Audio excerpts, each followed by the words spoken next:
Rating mga bagay na paborito ko. Samahan niyo ako. Let's go. Since National Siopaw Day, alam nyo ba na ang siopaw ay isa sa mga paborito kong pagkain? You name it, asado man yan or bola-bola. Ang sarap kasi balik-balikan ng 3 times favorite nating siopaw sa Chowking. 3 times the sarap, 3 times na meaty asado, 3 times na paborito kaya 100/10 to sa akin.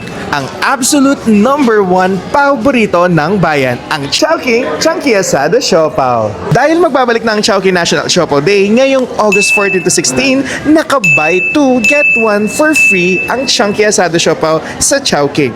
Mapasolo man o box of 3. Sulit na sulit!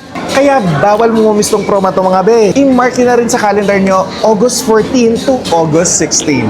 Kaya sugod na sa nearest Chowking branch ninyo. Available siya via dine-in, take-out, delivery, and drive-thru.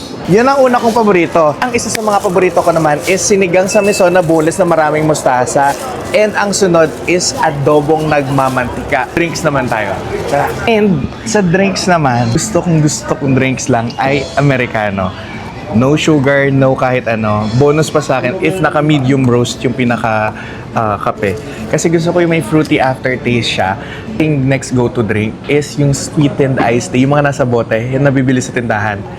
Yung mga ganon. Yung pula, dilaw, green, ganon. Next naman, Thai milk tea.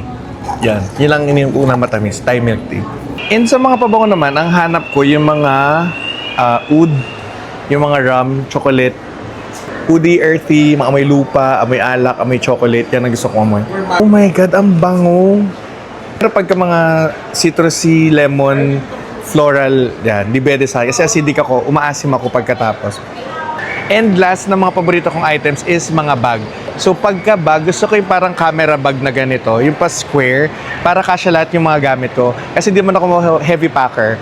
Next naman is mga sling bags. Gusto ko yung mga sling bags na yan. Tapos, messenger bag or doctor bag, parang ganun. Yun lang naman ang paborito kong mga bagay. More on the practical side ako when it comes to mga bagay. Mas okay akong gumastos ng mas malaki, basta pang matagalan, or bonus na lang pagka mura pa and sulit yung bibilhin ko na pang matagalan and talagang masasatisfy ako. Tulad ng Chowking Asado Siopaw. So, punta na kayo sa malapit yung mga Chowking branches from August 14 to 16. So, Happy National Siopaw Day! Bye!